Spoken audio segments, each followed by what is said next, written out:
में क्या क्या इंपॉर्टेंट अनाउंसमेंट्स हैं जो वो पिक कर रहे हैं, उसके लिए जाऊंगा। लेकिन पहले बाजार, क्या सुनना चाहेगा इस बजट? बिल्कुल आशीष, ये डिस्कस कर लेते हैं, उसके बाद हम आज के सेटअप और स्ट्रैटेजी पर भी आ जाएंगे। देखिए, बाजार के लिए सबसे इंपॉर्टेंट मेरे हिसाब से है कि टैक्सेशन में कोई बहुत ज़्यादा टिंकरिंग ना हो। मतलब लोगों के हाथ में पैसा ज़्यादा आना चाहिए, उनके हाथ से पैसा जाना नहीं चाहिए। Eventually it's all about consumption. और नॉर्मली जब भी हम यूनियन बजट में जाते हैं, मार्केट का एक डर होता है कैपिटल गेंस टैक्स को लेकर। ये इंटरिम बजट है तो मुझे लगता नहीं इसमें कोई बहुत ज़्यादा डर होगा। लेकिन एक चीज़ आप समझ लीजिए, मार्केट मेंटली प्रिपेयर्ड हो चुका है कि अगर और जब मोदी 3.0 गवर्नमेंट वापस आएगी, आगे जाते हुए इसमें और रैशनलाइजेशन होगा। कैपिटल गेंस टैक्स जो है लॉन्ग टर्म का वो बढ़ेगा ही आगे जाके। लेकिन उसको कॉम्पनसेट करने के लिए क्या एसटीटी कम होगा, ये मेरे ख्याल से एक इंपॉर्टेंट चीज़ है। जब एसटीटी लाया गया था वो इसीलिए लाया गया था क्योंकि कैपिटल गेंस टैक्स खत्म हुआ था। उसके बाद कैपिटल गेंस टैक्स भी लग गया, एसटीटी भी एज इट इज़ रहा। तो वो एक थोड़ी सी दिक्कत का मेरे ख्याल से मामला है। फिस्कल डेफिसिट, आई थिंक वो दूसरा सबसे इंपॉर्टेंट इशू है, क्योंकि गवर्नमेंट काफ़ी फिक्स रही है। काफ़ी टेम्पटेशन रही गवर्नमेंट के पास कि पेट्रोल डीजल के प्राइसेस कम किए जाएं। जब क्रूड प्राइस इतने नीचे आए थे फिर भी उन्होंने उस पर एक्ट नहीं किया। ये क्लियरली आपको बता रहा है कि इवन सब्सिडी भी काफ़ी फोकस रही है सरकार की, कहाँ देनी है कहाँ नहीं देनी है। तो वो मेरे ख्याल से कंटिन्यू करेगा।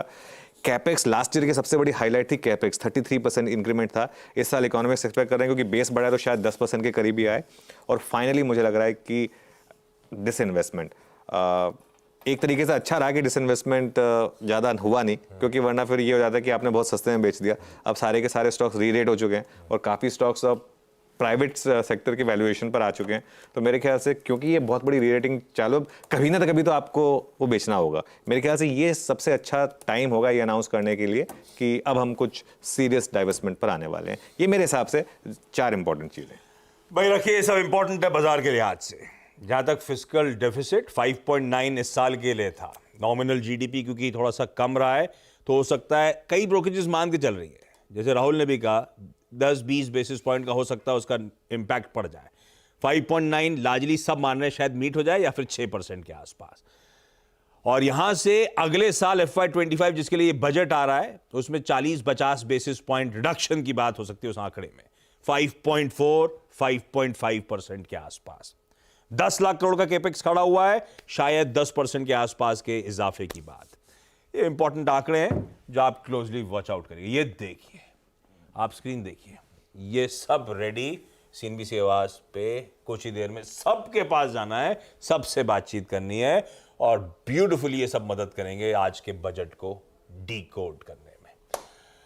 लेकिन अब पहले मार्केट्स की बात कर ली जाए। भाई ब्रेड एंड बटर तो वही है। दूसरी तरफ अच्छा, ये बजट अपनी जगह है, हम एक और इंपॉर्टेंट चीज पर रिएक्ट करने जाने वाले हैं। वो कल देर रात आए FOMC मीट के आउटकम और जेरोमी पावेल साहब की उस स्पीच पर। आउटकम क्या है? दरों में कोई छेड़छाड़ नहीं, एज एक्सपेक्टेड।